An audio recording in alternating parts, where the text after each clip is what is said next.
There is a ghost in Apple's machine.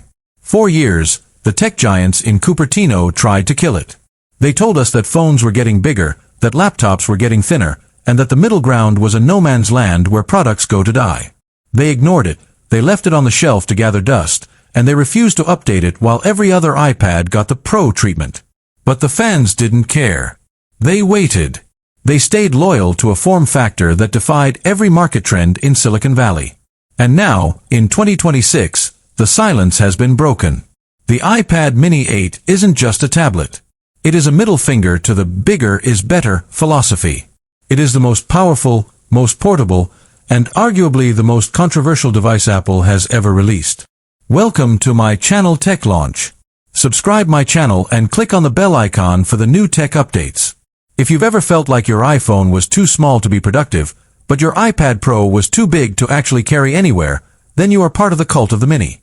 And today, we are going to dive into why this specific slab of glass and aluminum is causing a literal riot in the tech world.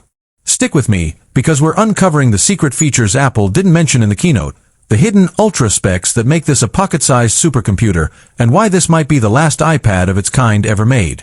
Think about your daily life for a second. We are constantly caught between two worlds. You have your smartphone, a device designed for consumption, for quick scrolls, and for dopamine hits. Then you have your laptop, a device designed for work, for sitting at a desk, for being tethered to a chair. But what about the moments in between? The morning commute on the subway, the 20-minute wait at the doctor's office, the quiet hour in a coffee shop, or the late-night reading session in bed. This is the in-between space, and for a decade, it was a wasteland of clunky devices. Then came the Mini 8. With the latest update, Apple finally stopped treating the Mini like a budget afterthought and started treating it like a specialized tool. Under the hood, we are looking at the A19 Pro chip, a piece of silicon so advanced it outpaces most desktop computers from just 2 years ago. This isn't just for checking emails. This is for editing 8K videos while sitting in the back of an Uber. This is for running complex 3D renders while you're waiting for your flight at JFK. But power is nothing without a canvas. Let's talk about the display, because this is where the war was won. For years, Mini users begged for promotion. We wanted that buttery smooth 120 Hz refresh rate that makes every swipe feel like liquid. For years, Apple said no. They said the battery couldn't handle it.